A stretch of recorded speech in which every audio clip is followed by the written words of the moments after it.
الحمد لله رب العالمين والصلاة والسلام على سيد الأنبياء والمرسلين أما بعد وأعوذ بالله من الشيطان الرجيم بسم الله الرحمن الرحيم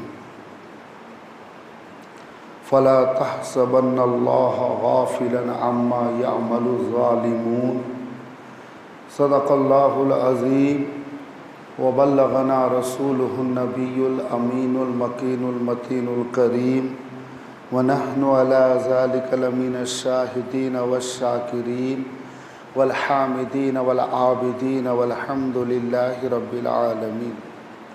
وقال الله تبارك وتعالى في شان عظمة مصطفى صلى الله عليه وآله وسلم إن الله وملائكته يصلون على النبي يا أيها الذين آمنوا صلوا عليه وسلموا تسليما اللهم صل على سيدنا مولانا محمد وعلى آل مولانا محمد وبارك وسلم صلاة وسلام عليك يا سيدي يا حبيبي يا رسول الله صلى الله تعالى عليه وسلم.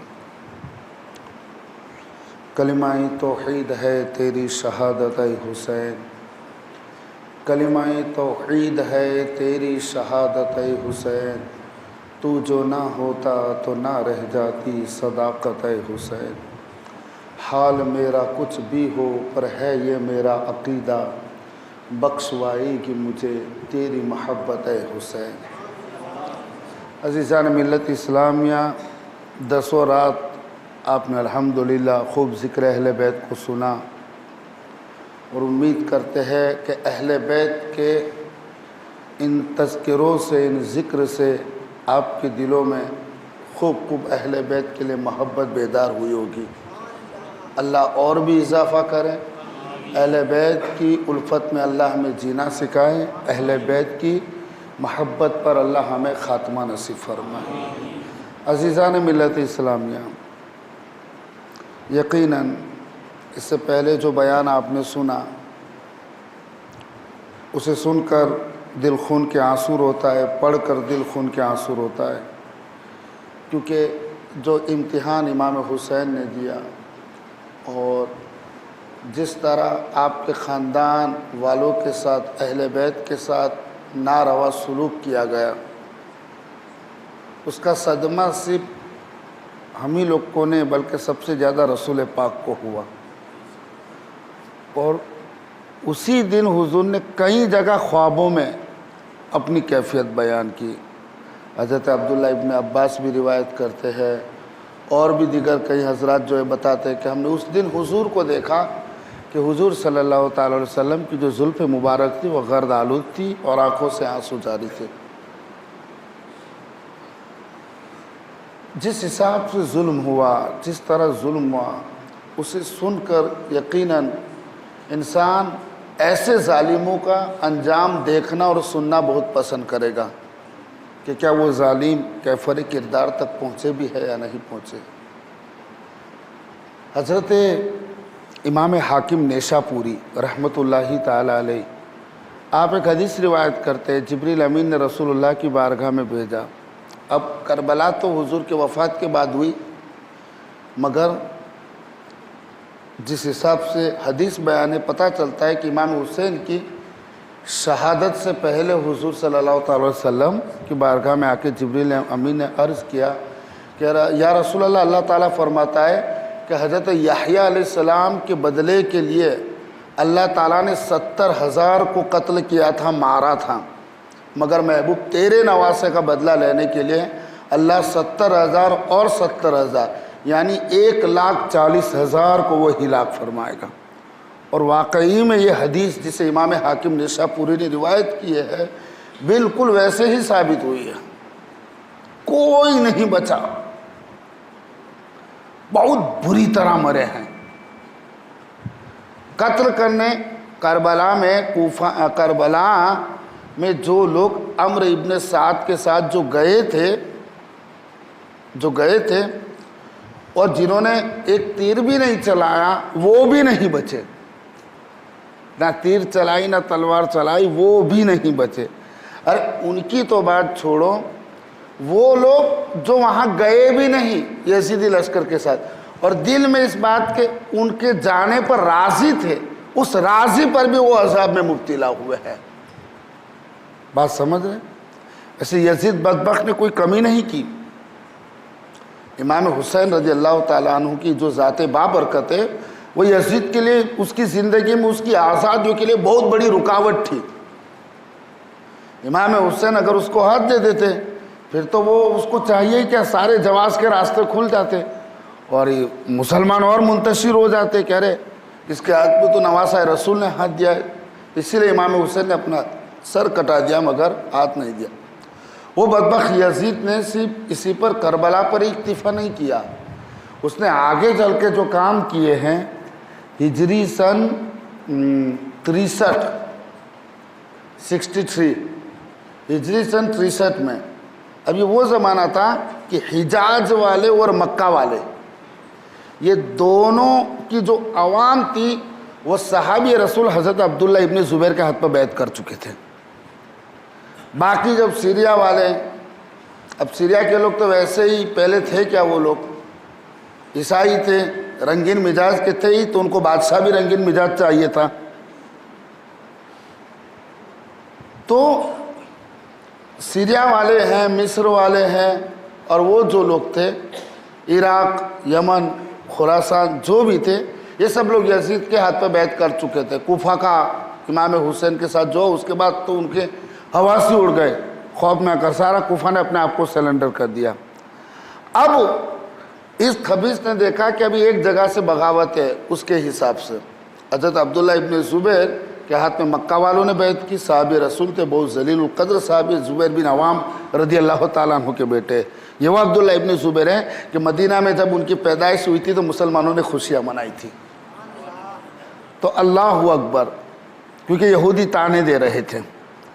اب عبداللہ ابن زبیر کے ہاتھ پر مکہ والے اور حجاز والے بیعت کر چکے تھے، تو اس خبیث نے، تاریخ میں آتا ہے 12,000 یا 22,000 کا لشکر جرار اس نے مدینۃ المنورہ پر حملہ کرنے کے لیے بھیجا۔ کون سی سن ہجری 63 کے اندر 12 اتھوا تو 22,000 کا لشکر کہاں حملہ کرنے بھیجا؟ اللہ اکبر، مدینۃ المنورہ پر، کیونکہ یہ لوگ جو تھے حضرت عبداللہ ابن زبیر کی طرف تھے۔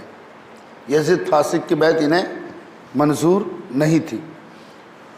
وہ مدینہ کہ جس کے بارے میں آقا کریم صلی اللہ تعالیٰ علیہ وسلم نے فرمایا کہ اگر اہل مدینہ کو کوئی ظلم کے ذریعے خوف میں مبتلا کرے گا تو اللہ تعالیٰ اسے خوف میں مبتلا کرے گا، اور اس شخص پر لعنت اللہ والملائکۃ والناس اجمعین، ایسے شخص کے اوپر اللہ، فرشتے اور تمام لوگوں کی لعنت ہے جو اہل مدینہ کو تکلیف پہنچائے، انہیں خوف میں مبتلا کرے، ان کے ساتھ جنگ کرے۔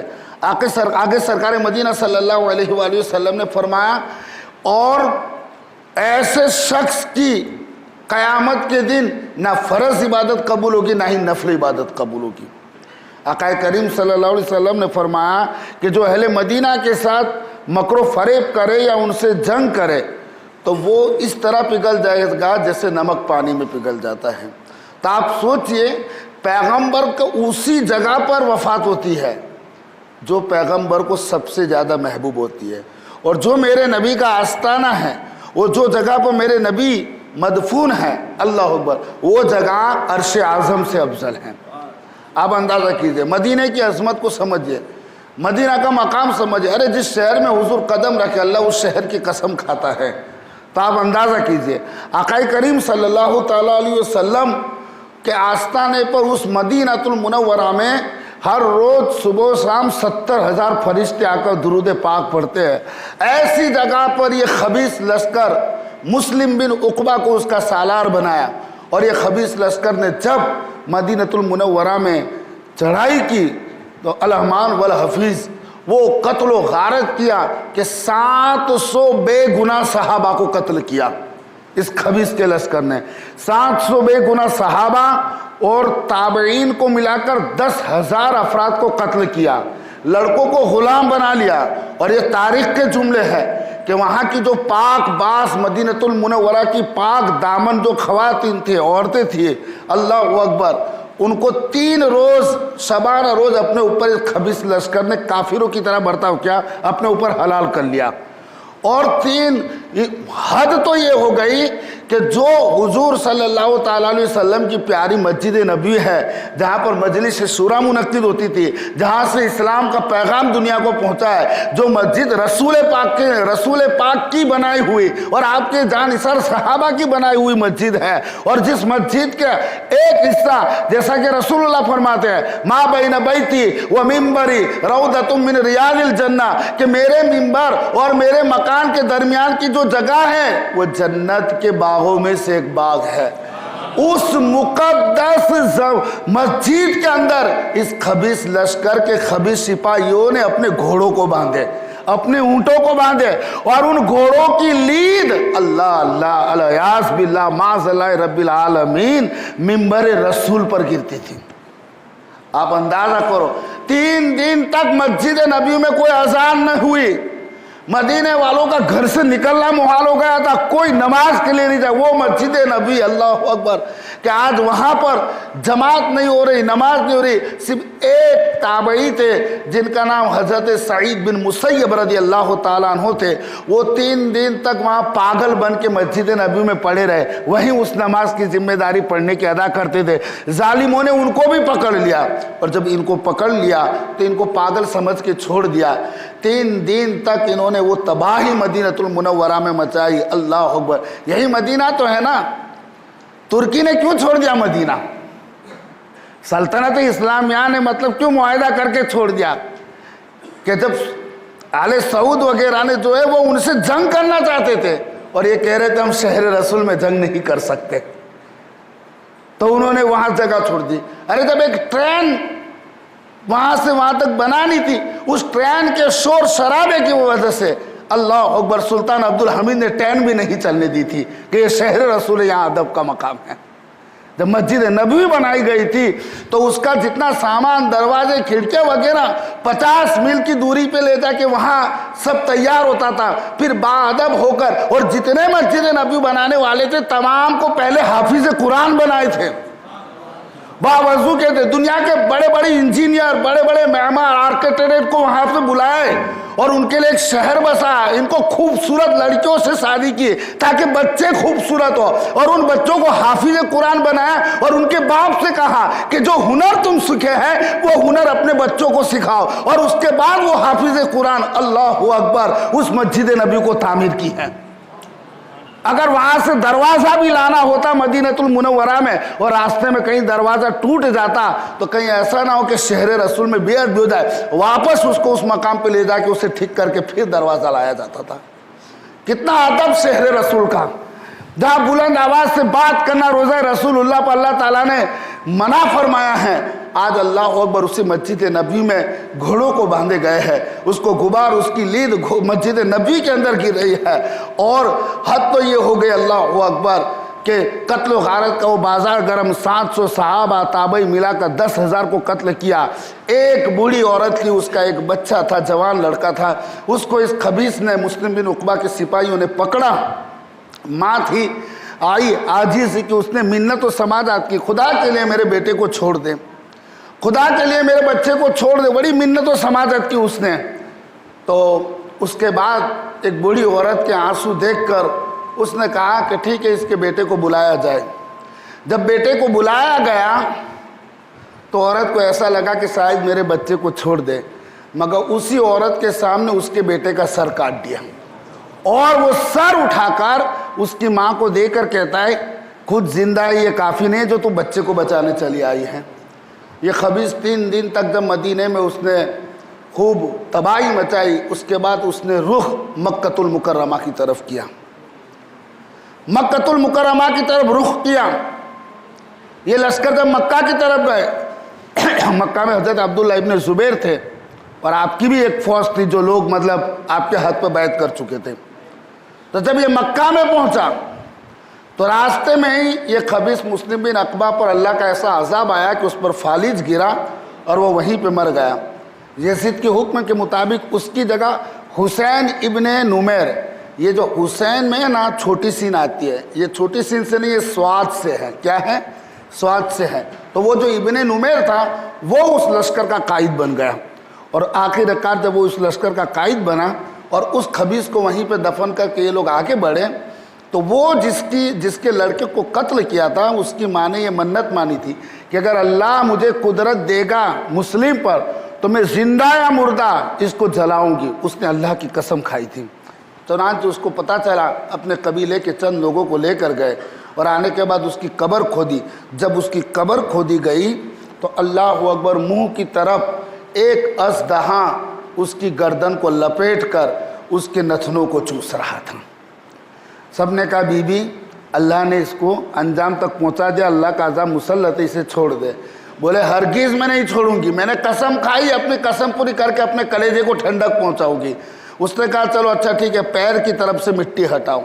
جب پیر کی طرف سے مٹی ہٹائی تو وہاں بھی ایک اور اژدہا لپٹا ہوا تھا، بڑا سانپ لپٹا ہوا تھا۔ سب نے کہا بی بی اب تو چھوڑ دیں۔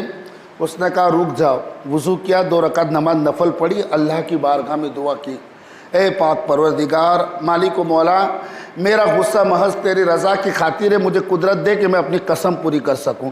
وہ دعا مانگ کے ایک لکڑی لیتی ہے اور لکڑی سے اژدہے کی دم پہ مارتی ہے، اژدہا چلا جاتا ہے، دوسرا اژدہا بھی چلا جاتا ہے۔ پھر اس کو نکال کر اس کی لاش کو وہ بوڑھی عورت جیسے اس نے قسم کھائی تھی اس کو جلایا۔ خیر جب یہ لشکر جب مکہ المکرمہ میں پہنچا تو جو تباہی مچائی، وہاں سامنے حضرت عبداللہ ابن زبیر رضی اللہ تعالیٰ عنہ کی جو فوج تھی، اس فوج نے مقابلہ کیا، ڈٹ کر صبح سے شام تک یہ جنگ جاری رہی، مگر کوئی نتیجہ نہ نکلا، کوئی بھی جیتا نہیں، کسی کو شکست نہیں، کسی کو فتح بندی نہیں۔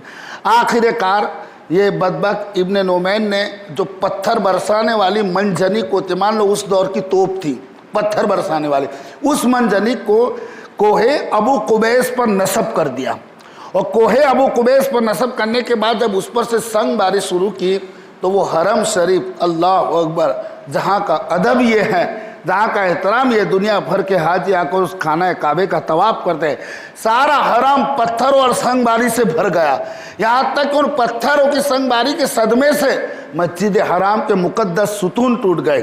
اور اس کے بعد ان خبیثوں نے اسی پر ہی نہیں اکتفا کیا، روئی، رال اور گندھک کے گولے میں آگ لگا کر انہوں نے پھینکنا شروع کیا۔ نتیجہ یہ ہوا کہ خانہ کعبہ کا جو غلاف تھا اس غلاف میں بھی آگ لگ گئی، اور خانہ کعبہ کے اندر ایک سنگ تھا جو حضرت اسماعیل ذبیح اللہ کو فدیے میں اللہ تعالیٰ نے جنت سے بھیجا تھا، دمبا جو تھا، اس کی جو سنگ تھی اس سنگ میں بھی وہ آگ لگ گئی اور جل گیا۔ اس درجے کی ایسی خطرناک تباہی اس خبیث لشکر نے مچائی تھی، 2 مہینہ تک مکہ کے مسلمانوں کا جینا حرام ہو گیا تھا، اتنی مصیبتیں تھیں۔ اور آخر کار جب ہجری سن 64 کی روایت پتہ چلتی ہے کہ ہجری سن 64 کے اندر یزید بدبخت جو ہے اس کی وفات ہو گئی، مردود فی نار جہنم ہو گیا۔ اب ادھر خبر پہنچی، یہ یزید مارا تو کیسے مارا؟ ایک قریہ حوارین تھا، مطلب ایک حوارین نام کا ایک گاؤں تھا، وہاں پر اس کے مرنے کا انداز ابن عروہ نے اپنے شعر میں لکھا ہے کہ وہ ایسے مارا تھا کہ اس کے تکیے کے پاس شراب کی ایک مشکیزہ بھری پڑی ہوئی تھی اور ایک پیالہ پڑا ہوا تھا، اور جب وہ مر گیا تھا تو اس کے مرنے پر ایک ناچنے والی عورت جو ہاتھ میں سارنگی لے کر کبھی کھڑی ہو کے سارنگی بجا کے گاتی ہے، کبھی نیچے بیٹھ کے گاتی ہے، اور وہ اس کی جدائی میں رو رہے، یعنی خبیث کہے کا ناپاک شراب کی حالت میں دنیا سے رخصت ہوا۔ ادھر جب عبداللہ ابن زبیر کو خبر پہنچی، آپ نے اس خبیث لشکر کو فرمایا کہ او ظالموں، تمہارا گمراہ سردار مر چکا ہے، اب تم کس لیے لڑتے ہو؟ مگر ان کو لگا کہ شاید یہ ہمیں دھوکہ دے رہا ہے، مگر دوسرے تیسرے دن ہی قیس بن ثابت نخعی نام کا ایک شخص تھا، اس نے آ کر اس لشکر کے امیر ابن نمیر کو خبر دی، تو پھر ان کے حوصلے ٹوٹ گئے اور ادھر عبداللہ ابن زبیر کی فوج کے حوصلے بڑھ گئے، اور پھر گھمسان ایسا مقابلہ ہوا کہ ان لوگوں کو خوب ٹوٹ پڑے، یہاں تک کہ وہ مکہ چھوڑ کے وہاں سے بھاگ گئے۔ تو ان لوگوں نے مدینے کی حرمت کو پامال کیا، مکہ المکرمہ کے تقدس کو ان لوگوں نے پامال کیا۔ یہیں بہت ساری ایسی چیزیں ہیں جن کی وجہ سے کئی ائمہ کرام یزید کو کافر کہتے ہیں، اس بدبخت کو۔ اب یہ خبیث جب مرا تو اس کے بعد حجاز اور مکہ والے تو حضرت عبداللہ ابن زبیر پر بیعت کر ہی چکے تھے، پھر اس کے بعد عراق اور خراسان والے جو تھے انہوں نے بھی عبداللہ ابن زبیر کے ہاتھ پر بیعت کر دی۔ لوگوں نے جو بنو امیہ والے تھے یزید کی موت کے بعد اس کے بیٹے معاویہ کو بٹھا دیا۔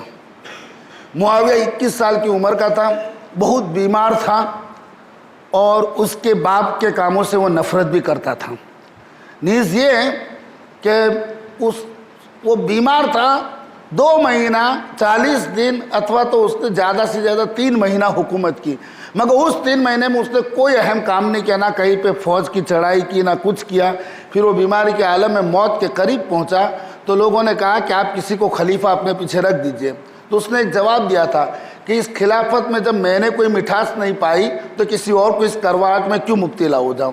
لہذا جب معاویہ مر گیا یزید کا بیٹا تو اس کے بعد اب ہوا یہ کہ جو اب عراق والے جو تھے، مطلب کہ عراق اور خراسان والے تو چکے تھے، اب مصر اور سیریا والے بھی اب تمام کے تمام لوگ عبداللہ ابن زبیر کے ہاتھ پر بیعت کر لیتے ہیں۔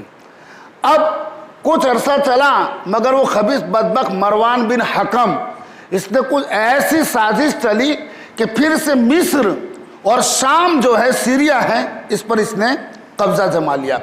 ان دونوں پر قبضہ جمانے کے بعد وہ خبیث مرتے مرتے اپنے بیٹے عبد الملک کو تخت پر بٹھا دیا اور اس کو خلیفہ بنا کر چلا گیا۔ اب عبد الملک وہ خبیث ہے کہ عبداللہ ابن عمر فرماتے ہیں، چونکہ اس کا باپ مروان تھا، بولے لوگ بیٹے کو پیدا کرتے ہیں مگر مروان نے اپنے باپ کو پیدا کیا ہے۔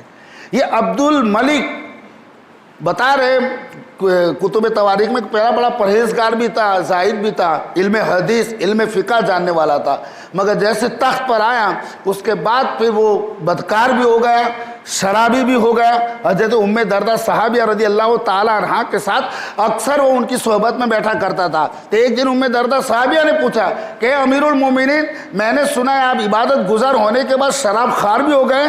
تو اس نے کہا کہ شراب خوار کے ساتھ میں خونخوار بھی ہو گیا ہوں۔ اب یہاں سے یہ بنو امیہ کا جو تخت تھا پھر سے ان کا قائم ہو گیا۔ اب ہوا کیا؟ اب ہو یہ رہا ہے اس میں کہ اس وقت عبد الملک کے دور میں کوفہ جو تھا، کوفہ کا جو گورنر بنایا گیا وہ تھا مختار بن عبید ثقفی۔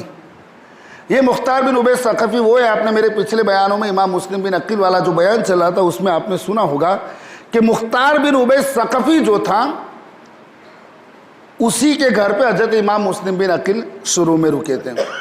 جیسے مختار بن عبید ثقفی کوفہ کی حکومت اس کے ہاتھ میں آئی، وہاں کا وہ گورنر بن گیا، حاکم بن گیا، تو اس نے آتے ہی سب سے پہلے بھرے دربار میں ایک اعلان کیا کہ اے لوگوں، آج کے بعد قاتلین حسین میں سے میں ایک کو بھی زندہ چلتے پھرتے نہیں چھوڑوں گا، میں ایک ایک کو چن چن کے ماروں گا، ایک ایک سے مطلب ایک ایک کو قتل کروں گا، اور اگر میں امام حسین کا اور ان کے اہل بیت کا بدلہ نہ لوں تو مجھ پر اللہ اور اس کے رسول کی لعنت ہوں۔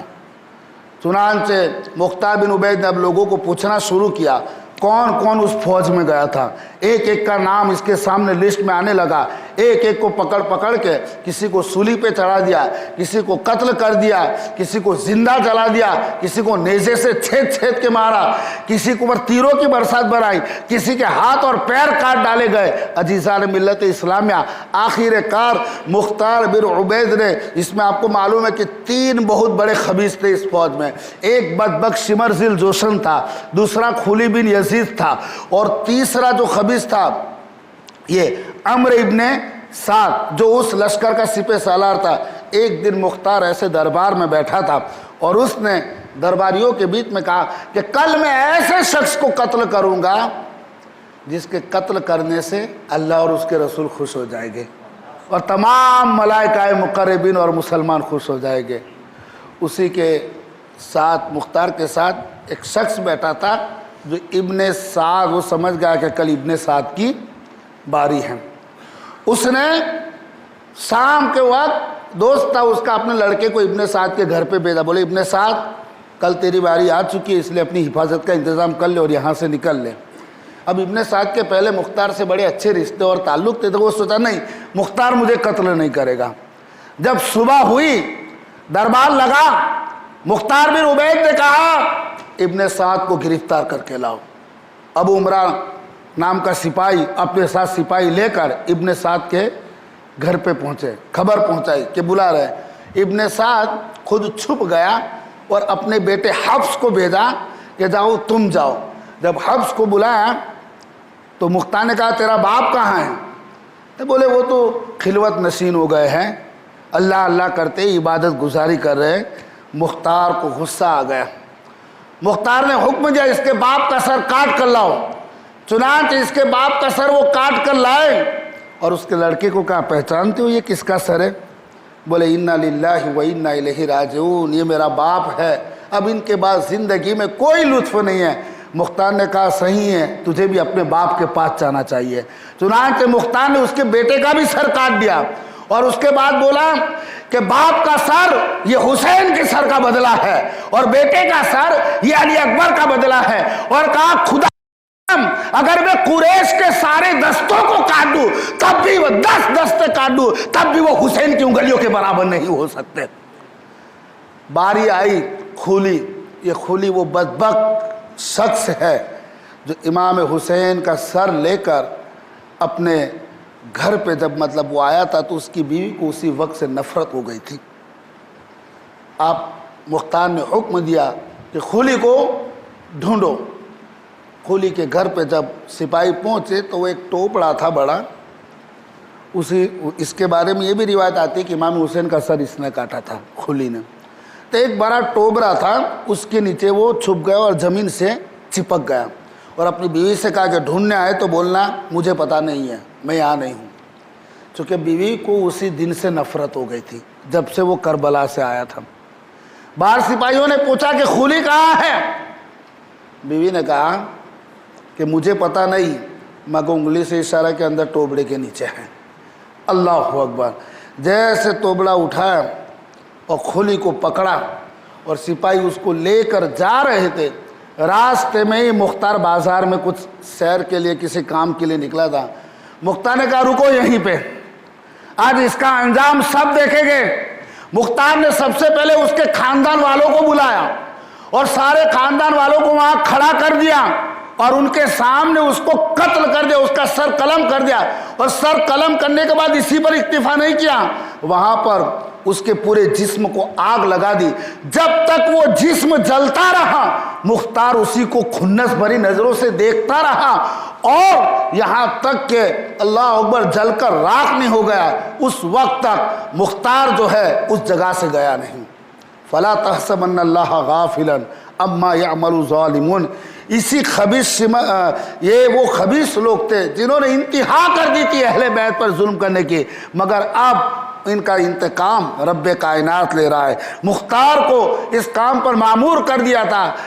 مسلم بن عبداللہ زیابی بولتا ہے کہ جب مختار نے ایک ایک کو پکڑ پکڑ کے قتل کرنا شروع کر دیا تو جو لوگ 22,000 کے لشکر میں گئے تھے ان میں سے ہر ایک کو خطرہ لاحق ہو گیا تھا کہ کہیں کوئی میرا نام مختار کو نہ دے دے، کہیں کوئی میرا نام مختار کو نہ دے دے۔ تو وہ بولا، مسلم بن عبداللہ زیابی بولا کہ آخر کار میں اور سمرزل جوشن ہم کوفہ چھوڑ کے بھاگنے لگے۔ جب ہم بھاگے تو اس مختار کا ایک غلام تھا، زربی نام تھا اس کا، وہ زربی غلام کو پتا چلا، ابھی مختار سے کوئی بات بھی نہیں ہوئی تھی، اس نے چند سپاہی لے کر شمر کے پیچھے دوڑنا شروع کر دیا۔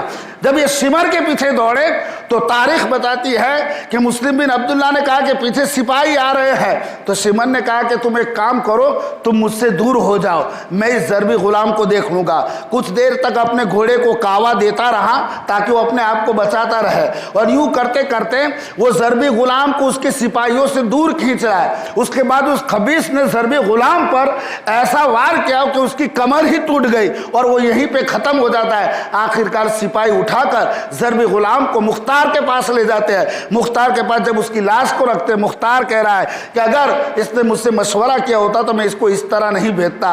اب ادھر شمر ذی الجوشن آگے ایک گاؤں آیا، بھاگتے بھاگتے وہ اسی گاؤں میں گیا. مسلم بن عبداللہ زیابی یہ خود راوی ہے، اس بیان کرتا ہے کہ ہم ساتھ میں گئے اور ایک گاؤں میں جا کے غریب کسان کو اس نے پکڑ لیا. اب صفت تو اس کی ظالمانہ تھی، جیسے ظالم پولیس کرتے ہیں نا، ظالمانہ صفت تھی. اس غریب کو پکڑ کے اس نے خوب پیٹا، خوب مارا، اور مارنے کے بعد اس نے ایک خط لکھا جو اس وقت بنو امیہ کی حکومت کا جو امیر تھا مصعب بن زبیر کو، کہ یہ خط لے کے تو جلدی وہاں پہنچا کے ورنہ میں تجھے قتل کر دوں گا.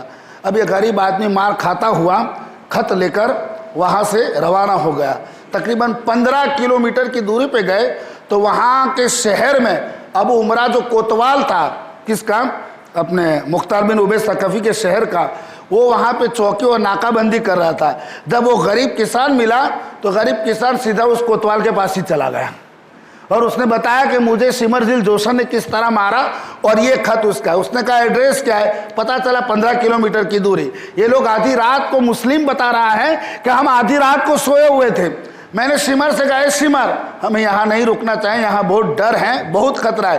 شمر کہہ رہا ہے مجھے لگتا ہے تو مختار کذاب سے ڈر رہا ہے، مگر میں اس سے نہیں ڈرتا. اور سن، جب تک امیر مصعب بن زبیر کا کوئی پیغام نہیں آ جاتا میں یہاں سے ہلنے والا نہیں ہوں. مسلم بن عبداللہ زیابی بولتا ہے وہاں پہ ریچھ بہت زیادہ ہوتے تھے، مجھے چین نہیں تھا، میں سو نہیں پا رہا تھا اور شمر آرام کی نیند سو رہا تھا. اچانک رات گزرتی گئی، میں بیدار تھا اور گھوڑوں کی ٹانپوں کی آواز سنائی دی. میں سمجھ گیا کہ مانو نہ مانو یہ مختار کے سپاہی ہے. جیسے گھوڑوں کی ٹانپوں کی آواز سنائی دی اور نعرہ تکبیر کی صدا بلند ہوئی، اللہ اکبر. مسلم کہتا ہے میں نے تو فوراً دوسرا راستہ پکڑ لیا اور میں بھاگا، مگر میں دیکھ رہا ہوں کہ یہ لوگ شمر پہ ایسے ٹوٹے کہ وہ چادر کے اندر سے ہی نیزے سے لڑنا اس نے شروع کیا اور اس کے بدن پر جو سفید کوڑ والے داغ تھے وہ اس کی چادر سے باہر چمک رہے تھے.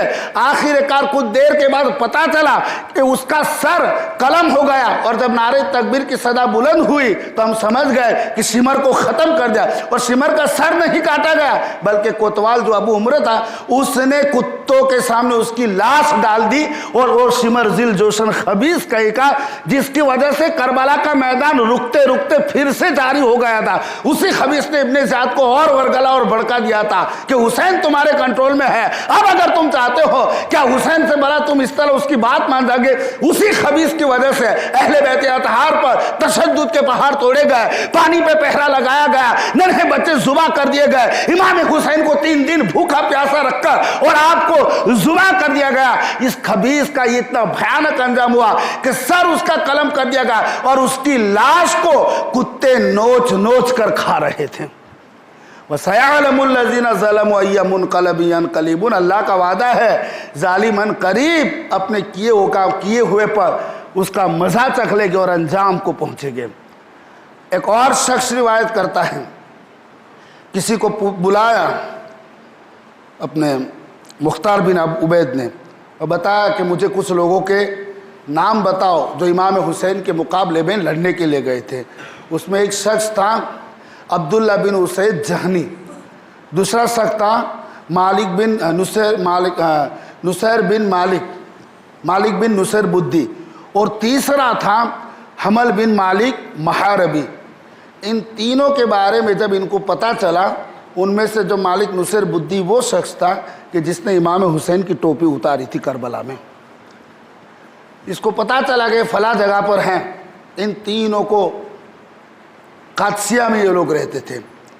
فوج لے کے بھیجا، دستہ لے کے ان تینوں کو گرفتار کر کے کوفہ میں لایا گیا. جب انہیں کوفہ میں لایا گیا مختار بن عبید انہیں دیکھ کر آپے سے باہر ہو گیا. مختار نے کہا ظالمو، حسین کہاں ہے؟ مجھے حسین کی زیارت کراؤ. یہ تینوں برابر گھبرائے ہوئے تھے، بولے ہم پر رحم کرو، ہمیں زبردستی جنگ میں لے جایا گیا تھا. بولے ظالمو، تم نے فاطمہ کے لال پہ رحم کیا تھا، تم نے علی اصغر پہ رحم کیا تھا، تم نے اکبر پر رحم کیا تھا، تم نے ان پر پانی بند کر دیا تھا، ان کو بھوکا پیاسا تم نے کربلا کے میدان میں شہید کیا، اور اب تم مجھ سے رحم کی امید کرتے ہو۔ مالک بن نصیر بدی کو پکڑا اور اس کی ٹوپی کھینچ کر کہا کہ تو ہی وہ شخص ہے نا جس نے امام حسین کی ٹوپی، جس نے حضرت امام حسین رضی اللہ تعالیٰ عنہ کی ٹوپی اتاری تھی۔ وہ ساتھ میں ابو عمرہ تھا یا ابن کامل تھا، اس نے کہا کہ جی امیر، یہی وہ شخص تھا جس نے حضرت امام حسین کی ٹوپی اتاری تھی۔ چنانچہ وہ غصے میں آیا اور غصے میں آ کر اس نے کہا ایک کام کرو، اس کے ہاتھ اور پیر کاٹ ڈالو۔ اس کے ہاتھ اور پیر کاٹ ڈالے اور اس کی لاش کو زندہ تڑپنے کے لیے چھوڑ دیا، یہاں تک کہ جب ہاتھ کٹے، پیر کٹے اور ہاتھ اور پیر سے ایسے خون کا فوارہ بہنے لگا کہ وہ تڑپ تڑپ کر وہیں پر مر گیا، اور اس کے جو 2 ساتھی تھے ان 2 ساتھیوں کو بھی اللہ اکبر انہیں بھی قتل کر دیا گیا۔ ایک خبیث تھا، زید ابن رقاد نام کا خبیث تھا۔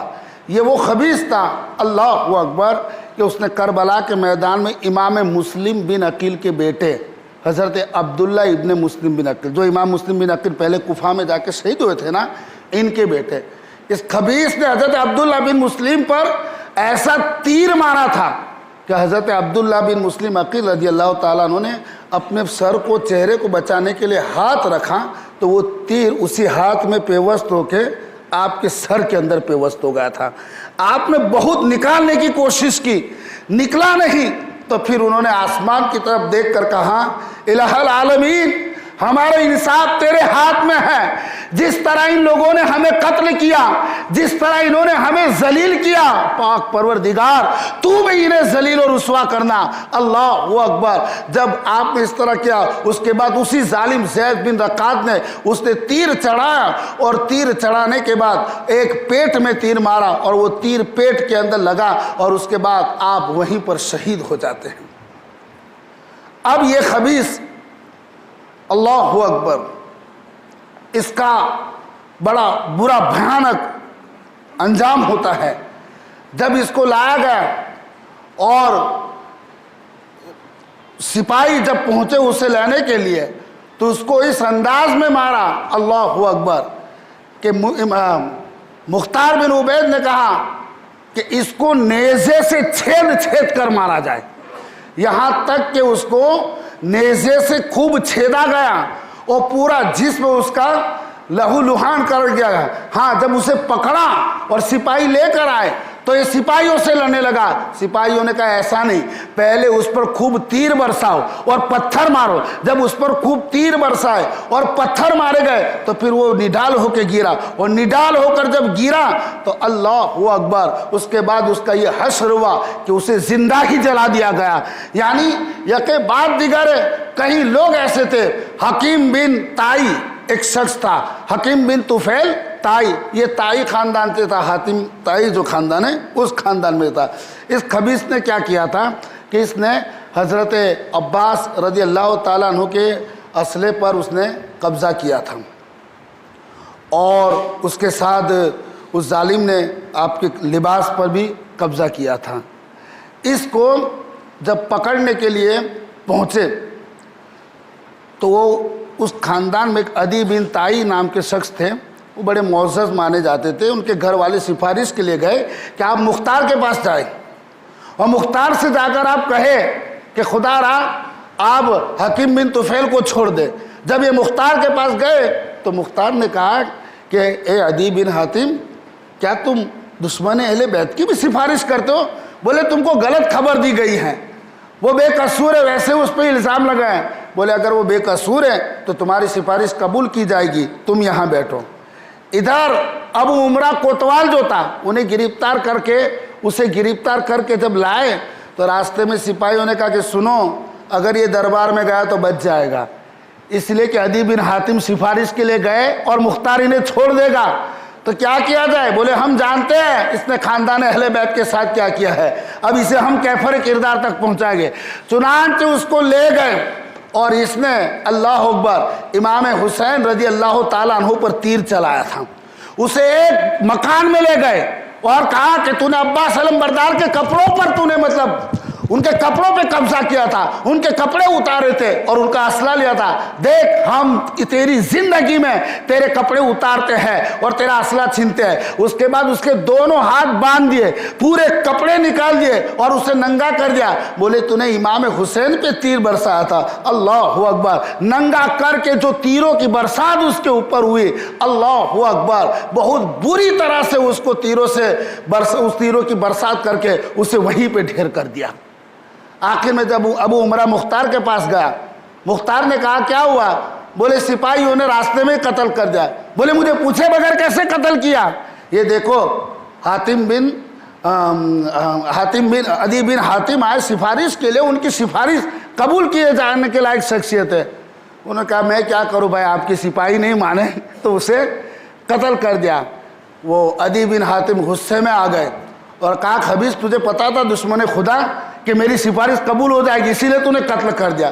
اب یہ بھی غصے میں مگر مختار نے انگلی چپ کرائی اور چپ ہو گئے. عدی کیا مختار سے خوش ہو گئے اور ابو عمرہ سے ناراض ہو کے گھر کی طرف نکل گئے. ایک اور اس طرح شخص تھا، اس کا ایک دعویٰ تھا، وہ یہی کہا کرتا تھا، عمرو بن صبح اس کا نام تھا. وہ خبیث کہتا تھا کہ میں نے تیر تو بہت چلائے حسین کے ساتھیوں پر مگر میرے تیر سے کوئی قتل نہیں ہوا، میرے تیر سے کوئی قتل نہیں ہوا. مختار نے حکم دیا کہ رات کو سویا تھا، سب سو گئے تو اسی وقت اس کو اٹھا کے لاؤ. اس کو اٹھا کر لایا گیا اور جب اس کو اٹھا کر لایا گیا تو اللہ اکبر، یہ بہت غصے، مکان کی چھت پہ سویا تھا، سپاہیوں نے جا کے پہلے اس کی تلوار پہ قبضہ کر لیا. وہ غصے میں آ گیا، خدا برا کرے ابھی تلوار میری یہاں تھی کہاں چلی گئی.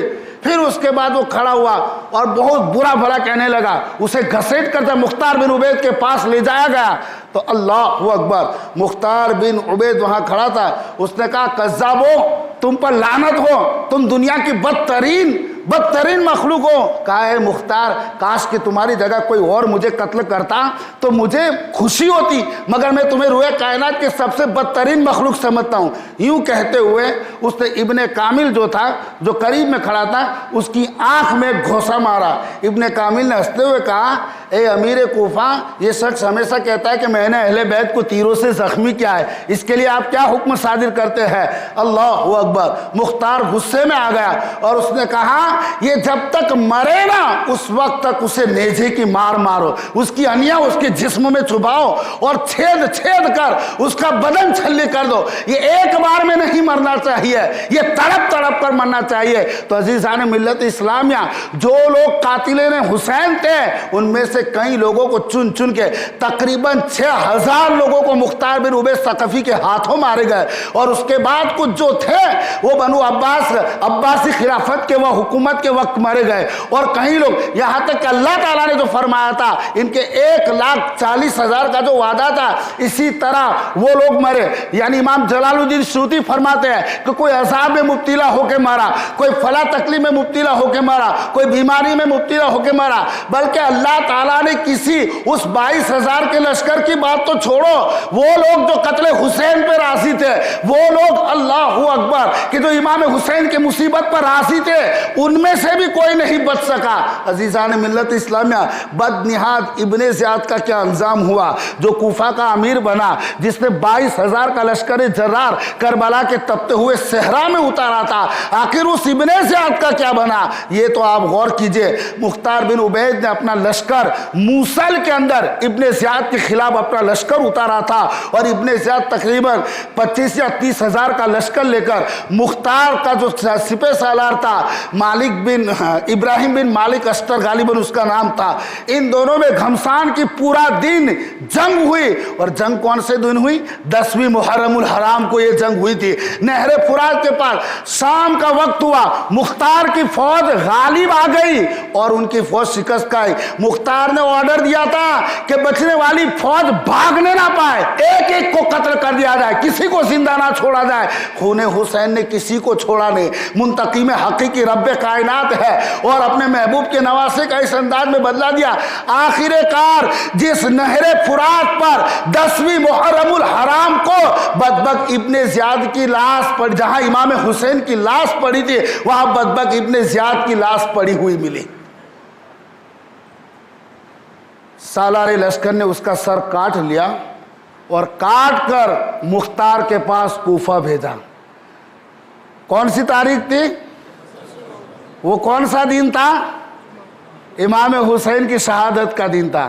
اللہ نے انتقام جو لیا وہ دیکھو، 10ویں محرم الحرام کو اس کا سر اسی نہر فرات پہ کٹا، اور جب مختار بن عبید کو خبر دی گئی کہ اس کا سر آ رہا ہے تو مختار اتنا خوش ہوا کہ جس گورنر ہاؤس میں ابن زیاد نے بیٹھ کے اہل بیت پہ ظلم کروائے تھے، فوج بھیجی تھی، یہ خبیث، یہ فائشہ کا بیٹا تھا۔ اللہ اکبر! یہ خبیث کے جب سر کی خبر آئی تو مختار نے پورا گورنر ہاؤس کو اس نے سجایا، آراستہ پیراستہ کر دیا، اور جس جگہ ابن زیاد بیٹھا تھا اور جہاں امام حسین کا تھالی میں سر آیا تھا، اسی جگہ پر آج مختار بیٹھا ہے، اسی تاریخ کو مختار بیٹھا ہے، اسی وقت کو مختار بیٹھا ہے، اور سامنے بدنہاد ابن زیاد کا سر اور دوسرے قاتلین حسین کے سروں کو وہاں جمع کیا ہوا تھا۔ ابن زیاد نے کہا دیکھ لو لوگوں، خون حسین کو کسی نے چھوڑا نہیں ہے، یہ امام حسین کا بدلہ اور اللہ نے انتقام لیا ہے۔ یہ وہی تاریخ ہے جس تاریخ کو اس خبیث نے نواسہ رسول کا سر یہاں پہ رکھا تھا۔ وہ خدا کا شکر ادا کرتا ہے۔ اور اس کے بعد امام ترمذی کے اندر یہ روایت اور حدیث ہے کہ سب دیکھ کے ڈر گئے، اچانک ایک بہت بڑا سانپ، اللہ اکبر، انہی کھوپڑیوں کے درمیان نمودار ہوتا ہے، اور اسے امام ترمذی روایت کرتے ہیں، مشہور صحیح ستہ کی کتاب ہے۔ وہ سانپ تمام کھوپڑیوں میں گھومتا ہوا آیا اور آ کر بدنہاد ابن زیاد کی ناک میں گھس گیا، اور ناک میں گھسنے کے بعد اس کے منہ سے باہر نکلنے لگا۔ ایسا ایک بار ہوا، 2 بار ہوا، 3 بار ہوا۔ دارالعمارت پہ جتنے بیٹھے تھے سب کے سب ڈر گئے اور سہم گئے، اور تیسری بار ہونے کے بعد وہ سانپ کہیں پہ روپوش ہو گیا، غائب ہو گیا۔ تو یہ اس کا جو انجام تھا جو اہل یعنی کوفہ کو بھی دکھایا گیا۔ عزیزان ملت اسلامیہ، یہ تو جو لوگ قتل ہوئے وہ قتل ہوئے، مگر آپ تاریخ کی کتابیں اٹھا کر دیکھو، معتبر کتاب امام ابن حجر مکی کی سوائق محرقہ، اس کے علاوہ امام واقدی بھی روایت کرتے ہیں، علاوہ اس کے امام جلال الدین سیوطی کی آپ تاریخ الخلفاء اٹھا کے دیکھو، معتبر محققین جو ہے انہوں نے لکھا ہے کہ اللہ اکبر، قاتلین حسین میں سے اللہ نے کسی کو نہیں چھوڑا۔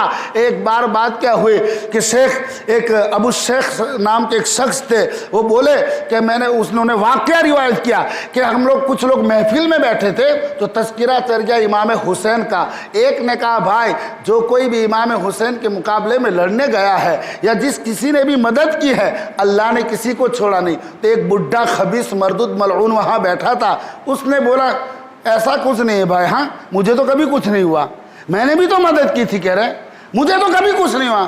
بس اتنی بات کرنے کے بعد وہ تھوڑا چراغ جو وہاں لگا تھا اس کو ذرا درست کرنے لگا، اس میں سے ایسی آگ نکلی کہ اس کے بدن کو لپیٹ میں لے لیا، اور پھر اس کے بدن پہ ایسی آگ چڑھی، اللہ اکبر، وہ آگ چلاتا ہوا بھاگا، یہاں تک کہ پانی خود پہ ڈالا، پھر بھی وہ آگ نہیں بجھ رہی۔ نہر فرات میں اس نے چھلانگ لگا دی، مگر نہر فرات کے اندر بھی وہ کودنے کے باوجود اس آگ نے اس کو چھوڑا نہیں، یہاں تک کہ اللہ اکبر، امام واقدی یا ایک دوسرے مورخ بتاتے ہیں، اس قسم کا واقعہ بیان کر کے بتاتے ہیں کہ اس آگ نے اس وقت تک اسے نہیں چھوڑا جب تک کہ اس کا جسم جل کر راکھ اور کوئلہ نہیں ہو گیا۔ ایک شخص کے بارے میں، یہ بڑی معتبر کتابوں کے حوالے سے میں بات کر رہا ہوں کہ ایک شخص تھا، وہ کربلا کے بعد اندھا ہو گیا۔ کسی نے دیکھا، پوچھا کہ تو دیکھتا تھا، تو اندھا کیسے ہو گیا؟ بولے میں اس لیے اندھا ہو گیا ہوں کہ جب کربلا کے بعد ہم لوگ لشکر سے واپس آئے، میں نے ایک رات سویا تھا، میں نے رسول اللہ کو خواب میں دیکھا تھا۔ رسول اللہ صلی اللہ تعالی علیہ وسلم جلال کی کیفیت میں تھے، اپنے آستینوں کو چڑھائے ہوئے تھے، اور ان کے ہاتھ میں ایک ننگی شمشیر تھی جس میں سے خون ٹپک رہا تھا، اور ایک چمڑا بچھا ہوا تھا اور اس چمڑے پر 10 قاتلین حسین ذبح کیے ہوئے پڑے تھے۔ پھر اس کے بعد وہ بتاتا ہے کہ رسول اللہ نے میری طرف دیکھا، مجھ پہ لعنت بھیجی، مجھ پر ملامت کی۔ میں حالانکہ میں نے کسی کو مارا بھی نہیں تھا، میں صرف اس لشکر میں گیا تھا۔ اللہ اکبر۔ رسول اللہ نے ایک سلائی لی اور ایک خون کے پیالے میں ڈبو کر میری آنکھ میں لگایا، اسی وقت میری آنکھ اندھی ہو گئی۔ پھر اس کے بعد میں کبھی صبح کا سویرا نہیں دیکھ سکا۔ یہ عذاب آپ اندازہ کر لیجئے۔ ایک بار کی بات ہے، ایک اور محقق امام روایت کرتے ہیں کہ ایک شخص تھا، اللہ اکبر، رسول اللہ صلی اللہ تعالی علیہ وسلم، وہ بھی اندھا تھا وہ شخص۔ اسے کسی نے پوچھا کہ تو کیسے اندھا ہو گیا؟ بولے میں نے خواب میں رسول اللہ کو دیکھا ہے اور رسول اللہ بڑی جلال کی کیفیت میں تھے اور مجھ پر لعنت بھیج رہے تھے۔ میں نے عرض کیا یا رسول اللہ، میں نے آپ کی اولاد کو قتل نہیں کیا اور میں ان کے مقابلے میں وہاں کربلا میں گیا بھی نہیں تھا۔ رسول اللہ صلی اللہ علیہ وسلم نے فرمایا کہ بے شک تو نے میری اولاد کو نہیں قتل کیا اور تو کربلا میں گیا بھی نہیں تھا، مگر تو میری اولاد کے قتل میں راضی تھا اور تو چاہتا تھا کہ کاش کہ میں گیا ہوں۔ رسول اللہ جلال میں آ گئے اور آپ نے اپنی انگلی ایسی گھمائی کہ اس انگلی کی اشاروں سے اس کی آنکھیں پھوٹ جاتی ہے اور ملعون و مردود اندھا ہو جاتا ہے۔ جو راضی رہا گیا نہیں، اس کو بھی رب نے نہیں چھوڑا، اس کو بھی رب نے نہیں چھوڑا۔ آپ اندازہ کیجئے کہ میرے آقا کریم صلی اللہ علیہ وسلم کا ایک فرمان ہے۔ حضور صلی اللہ علیہ وسلم فرماتے ہیں کہ اگر تم میں سے کوئی میری اہل بیت کی خدمت کرے گا یا ان کے ساتھ حسن سلوک کرے گا یا کوئی احسان کرے گا، کبھی کوئی میری اہل بیت ضرورت مند ہے اور تم نے کسی میری اولاد میں سے، کسی سید یا سادات میں سے تم نے اس کی مدد کر دی، اس کی تکلیف کو دور کر دیا اور وہ میری اولاد تیرے احسان کا بدلہ نہ دے پائے، تو کل قیامت کے دن میں اسے ڈھونڈ ڈھونڈ کر اس کے احسان کا بدلہ دے دوں گا۔ اس لیے کہتے ہیں کہ سیدوں کا احترام کرو، سادات کا احترام کرو، ان کی بارگاہ میں خدمتیں اپنی پیش کرو۔ اگر ان کی ضرورت ہو تو اللہ اکبر ان کی ضرورتیں بھی پوری کر دیا کرو۔ عزیزان ملت اسلامیہ، کیا آپ کو پتہ نہیں ہے جنید بغدادی کون ہے؟ سید الطائفہ جنید بغدادی اپنے وقت کے فائق درجات میں سب سے یگانہ، اپنے وقت کے اولیاء میں امام الاولیاء اپنے زمانے کے سید الطائفہ ہے حضرت جنید بغدادی رضی اللہ تعالیٰ عنہ کا۔ کتنا اونچا مقام ہے، کتنا اونچا درجہ ہے۔ صرف یہاں پہ نہیں، دنیا کے کونے کونے میں مسجدوں میں ان کے نام کی مثالیں دی جاتی ہے، ان کے تقوی کی مثالیں پیش کی جاتی ہے، ان کے روحانیت کا بیان کیا جاتا ہے۔ مگر یہ جنید بغدادی تھے کیا ایک زمانے میں؟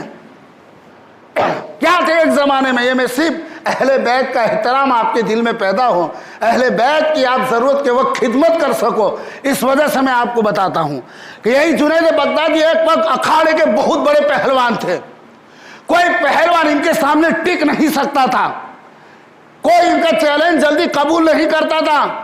کئی پہلوانوں کو اکھاڑے میں پچھاڑا، جنید بغدادی نے اکھاڑے میں ہاتھ اونچے کیے کہ ہے کوئی میرے مقابلے میں آئے۔ اب اس وقت کا جو حاکم اور گورنر تھا اس نے بھی اعلان کر دیا، تو اللہ اکبر، ایک شخص نے ہاتھ اونچا کیا، لوگوں نے بھیڑ میں اونچا ہو کے دیکھا تو اس کی باڈی بھی نہیں ہے، دبلا ہے، پتلا ہے۔ سب دیکھے کہ یا اللہ، یہ خود کی جان کا دشمن ہے کیا؟ اس نے ہاتھ اٹھا دیا۔ اب وہ تاریخ طے ہو چکی تھی کہ کب آنا ہے۔ لوگ کہہ رہے کہ جنید کا کوئی چیلنج قبول نہیں کرتا، اور ایک دبلا پتلا ہے۔ لوگ ہنس رہے تھے، بولے ہو سکتا ہے دماغی کیفیت برابر نہ ہو۔ جس دن یہ تاریخ متعین تھی اس دن تمام کے تمام سارا میدان بھر گیا، خود اس وقت کا حاکم بھی وہاں پر تھا، اور پھر اکھاڑے میں وہ دبلا پتلا جوان جب اندر آیا، جنید بغدادی کو خود دیکھ کر رحم آ گیا۔ اس نے کہا کہ بھائی ابھی وقت ہے، تو چلا جا، کوئی اور آئے، پھر کہیں ایسا نہ ہو کہ تو جان سے ہاتھ دھو بیٹھے۔ مگر سب لوگ اور بھی سمجھا رہے تھے کہ بھائی تو جنید کے سامنے جا رہا ہے، اتنا بڑا پہلوان ہے، اتنا بڑا چیمپئن ہے وہ، اللہ اکبر۔ وہ دبلا پتلا جنید بغدادی کے پاس جا کے کہہ رہا ہے مجھے تم سے کچھ کام ہے، کان میں ایک بات کہوں۔ بولے کیا؟ بولے جنید، میں آل رسول ہوں، اللہ اکبر. جنید میں آل رسول و اہل بیت رسول میں سے ہوں.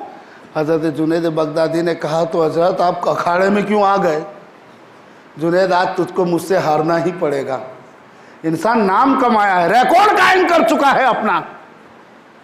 لوگ جنید کی مثالیں دیتے ہیں, اور ایک دبلے پتلے آدمی سے جنید ہار جائے گا تو ناک کہاں رہے گی, دنیا کیا کہے گی؟ حضرت جنید بغدادی رحمت اللہ تعالی علیہ سے کہا کہ بھائی مجھے اکھاڑے کا شوق نہیں ہے, مگر میں بہت زیادہ غریب ہوں, میرے گھر کا گزارا نہیں ہوتا. میں سوچتا ہوں کہ جنید تو میرے نانا کا کلمہ پڑھتا ہے, شاید میری بات تیرے دل میں اتر جائے, اور نہ اترے تو اوروں کو چیت کر دیتا, اسی طرح مجھے بھی چیت کر دینا. مگر آج تو ہار گیا نا, اے جنید آج تو ہار گیا تو سن, میرے گھر میں بھی بچوں کے پیٹ بھرے گئے, میرے گھر کا کام چلے گا, ورنہ میرے گھر میں فاقے سے ہم زندگی گزارتے ہیں. اللہ اکبر. کہا جنید آج تو ہار گیا نا تو قیامت کے دن جیت جائے گا, میرے نانا جان سے کہہ کر تیری سفارش کر دوں گا.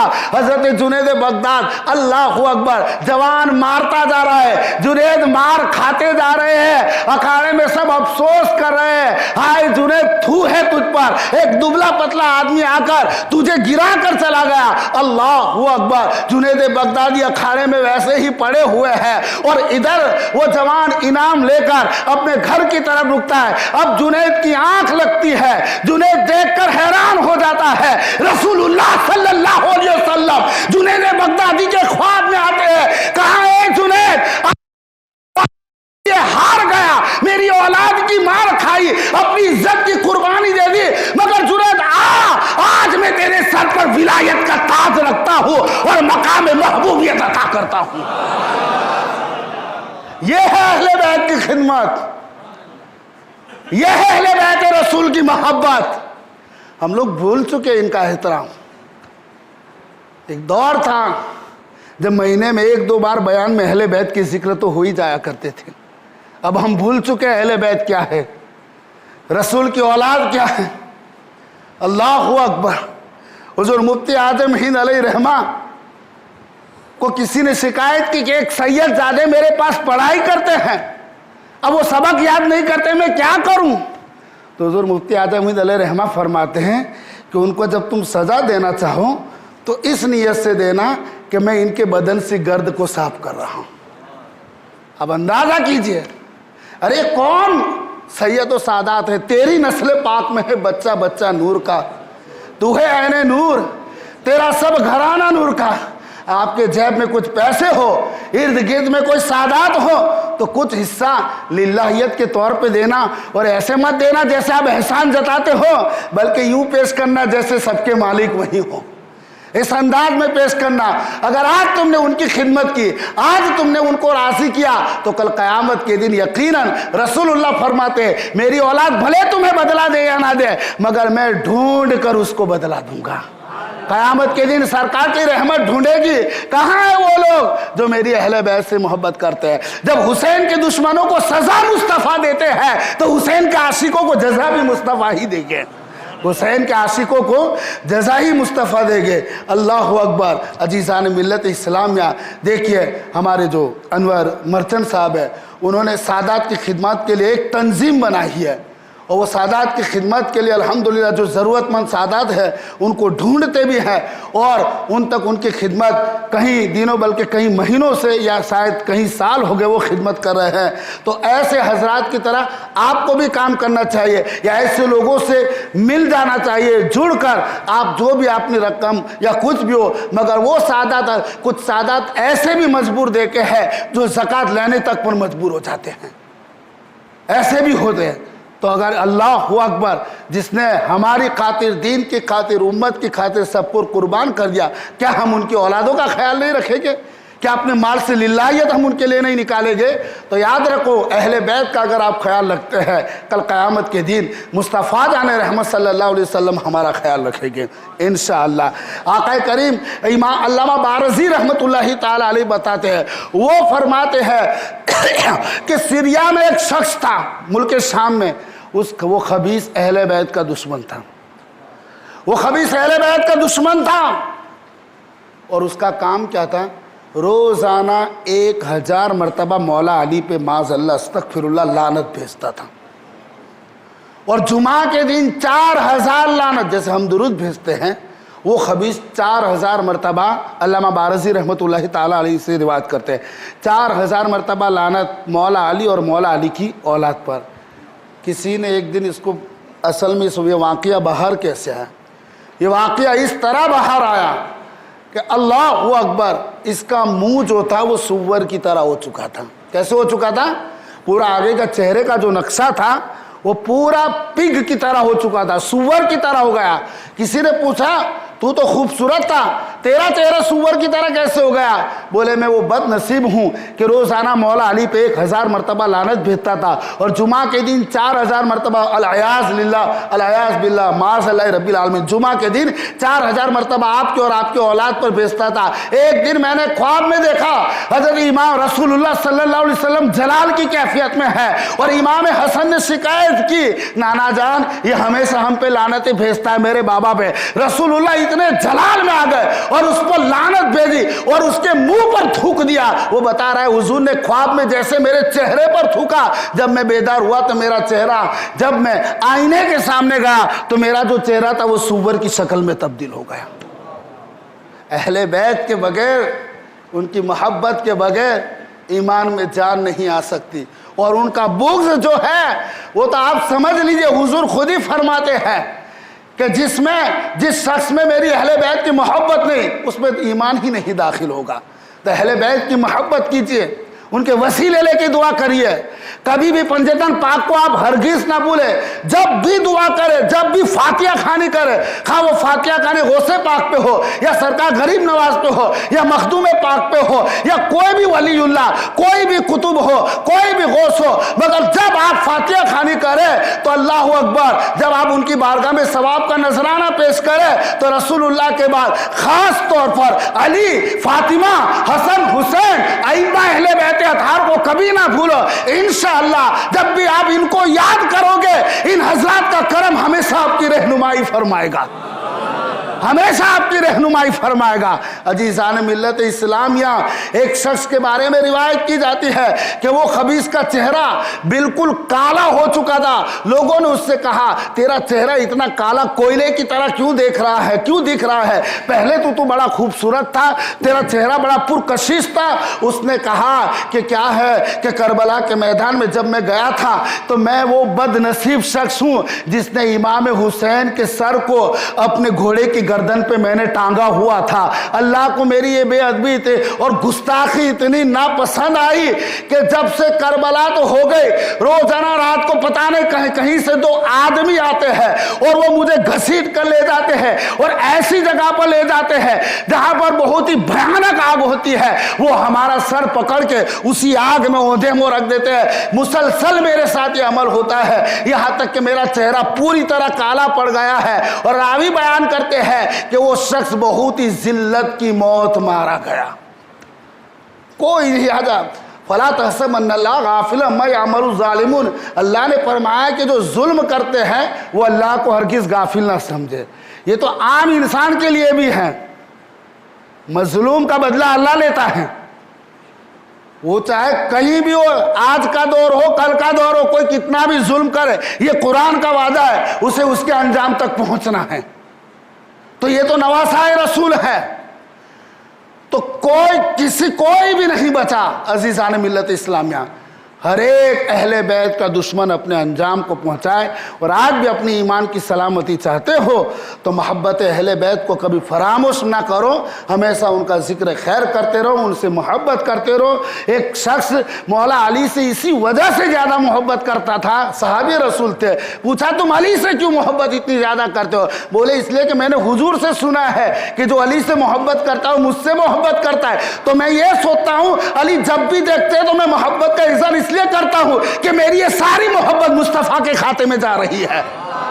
میری یہ ساری محبت مصطفیٰ کے کھاتے میں جا رہی ہے۔ تو عزیزان ملت اسلامیہ بڑے خوش نصیب ہم ہیں کہ ہم نے 10 دن یہاں یاد کربلا، یاد اہل بیت کی محفلیں سجائی، ذکر اہل بیت کی محفلیں سجائی۔ اللہ تعالیٰ ذکر اہل بیت کے صدقے میں رب کائنات ہماری مغفرت فرما دے، رب کائنات ہمارے دونوں جہان کو سنوار دے، اور ایسی محفلیں انشاءاللہ ہماری نسل قیامت تک کے لیے یاد حسین کی شمع جلتے رہے، یاد علی کی شمع جلاتے رہے، یاد سیدہ طیبہ طاہرہ فاطمہ زہرا سلام اللہ علیہا کی شمع جلاتے رہے۔ پنجتن پاک ائمہ اہل بیت اطہار کو کبھی ہم نہ بھولے، نیز صحابہ کرام کا دامن مضبوطی سے ہم تھامے رہے، تو انشاءاللہ دونوں جہان میں ہمارا بیڑا پار ہے۔ عزیزان ملت اسلامیہ، جیسا کہ یہاں پر اعلان بھی کر دیا گیا تھا کہ انشاءاللہ کل عشاء کے بعد رحمانیہ مسجد میں بیان ہوگا، تو چونکہ بعد کربلا بیان کرنا تھا تو میں نے تو بعد کربلا ہی بیان کیا ہوں،